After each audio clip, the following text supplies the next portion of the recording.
Siapa sangka sebelum menikah, Andhika Pratama dan Ussy Sulistyawati sempat menjadi pasangan kontroversial.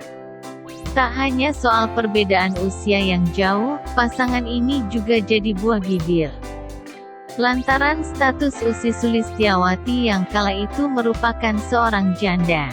Meski begitu, Andhika Pratama tak sekalipun mempermasalahkannya. Ussy Sulistyawati pun menceritakan dirinya dulu kerap menutupi wajahnya.